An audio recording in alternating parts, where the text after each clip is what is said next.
this lesson, you will learn about time management. Many people feel that despite their best efforts, 24 hours a day is not enough to get everything done efficiently. Effective time management, or rather effective self-organization, is essential in our daily lives. To get started with making the best use of your time, experts recommend what is called a time management matrix. It's a systematic tool to prioritize your tasks and spend time keeping the priority of the task in mind. It may not sound much, but it works wonders when put to use effectively. Quadrant 1. Urgent and important. This one is for your emergencies, like a surprise deadline at work or a medical emergency at home. Remember that these tasks will not give you much time to plan. Quadrant 2. Important, not urgent. Quadrant 2 is where all of your important activities go. But the catch is to plan for these because they aren't dependent on time. Quadrant 3. Urgent, not important. Try and limit tasks in this quadrant because it isn't essential for your own output. Saying no to unnecessary work is the first step for spending less time doing what you're not supposed to do. A good practice is, instead of replying instantly to every message, allocate an hour for answering emails. The world won't end if you reply in a few hours. Quadrant 4. Not urgent, not important. This is where neither important nor urgent work ends up. Just like Quadrant 3, you should spend the least amount of time possible on these. These tasks are small, trivial activities that help us relax. Yet we tend to waste more time in this quadrant than absolutely necessary.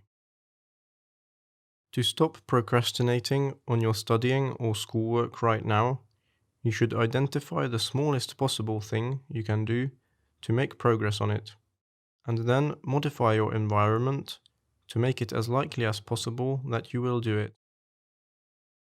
Improve your planning. Set concrete goals for yourself. For example, instead of a vague goal, such as study for my upcoming exam, set a concrete goal, such as on the week of my upcoming exam, go to the library every day after I finish my last class for the day and spend at least 2 hours studying. Break your tasks into small and manageable steps. For example, if you need to write an essay, you can start with steps such as figuring out the title, creating a rough outline, and finding 5 appropriate academic sources.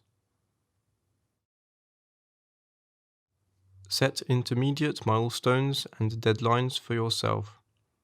If your instructor hasn't done this already, or if they've only set a single major deadline at the end, setting intermediate milestones and deadlines for yourself will help you plan ahead, be accountable, and feel more motivated to make continuous progress. Identify your productivity cycles. Students vary in terms of when they are most productive.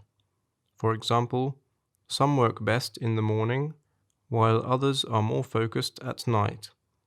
You should take this into account and schedule your study and work to times of the day when you're least likely to procrastinate.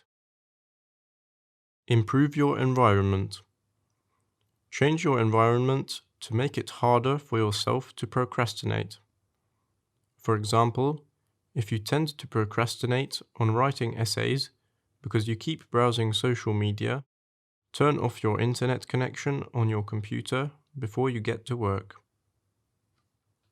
Change your environment to make it easier for yourself to get started. For example, if you know that you'll need to study for an exam tomorrow morning, organize all the relevant study material on your desk or in your bag before you go to bed. Change your environment to make it easier for you to keep going. For example, if you know that you're likely to lose concentration if you get distracted while studying, go study in a quiet room and leave your phone outside. Change your approach. Start with a tiny step. For example, if you need to write an essay, help yourself get started by committing to only writing a single sentence at first. This can help you push yourself to get started on tasks, and often, once you do so, you'll find it easy to keep going. Start with the best or worst part first. Some students find that starting with the most enjoyable or easiest part of an assignment helps them get going, while others find that getting the worst part out of the way first helps them avoid procrastinating over time. You can use either approach if you find that it works well for you. Add a time delay before you procrastinate. If you can't avoid procrastinating entirely, try committing to having a time delay before you indulge your impulse to do so. For example, this can involve counting to 10 before you're allowed to open a new tab on the social media website that you usually use to procrastinate. Use the Pomodoro technique. This involves alternating between scheduled periods of study and rest. For example, you can study for 25 minutes at a time, with 5-minute breaks in between, and a longer 30-minute break after every 4 study sets that you complete. Increase your motivation. Make studying feel more rewarding.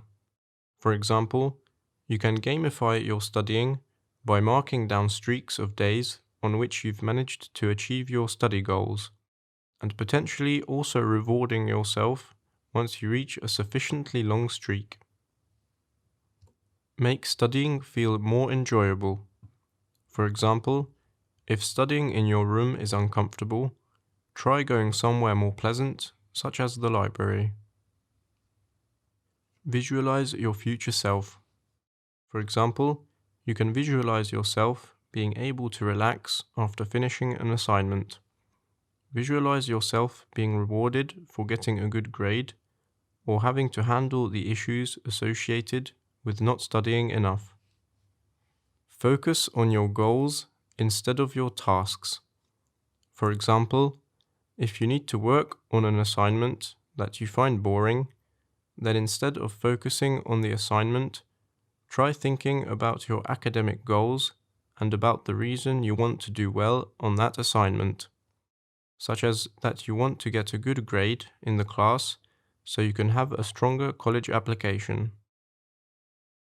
Change your mindset. Give yourself permission to make mistakes. For example, if you're working on an assignment, accept the fact that your work might not be perfect, especially at first.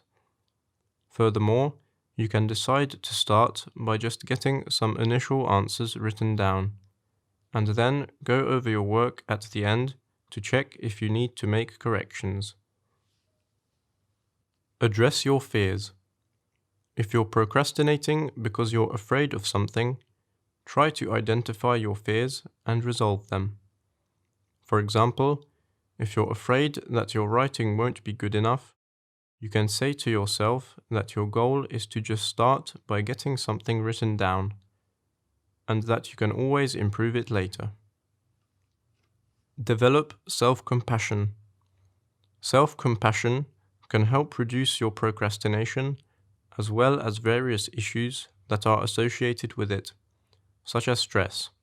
It consists of 3 components that you should promote: self-kindness, which involves being nice to yourself; common humanity, which involves recognizing that everyone experiences challenges; and mindfulness, which involves accepting your emotions in a non-judgmental manner.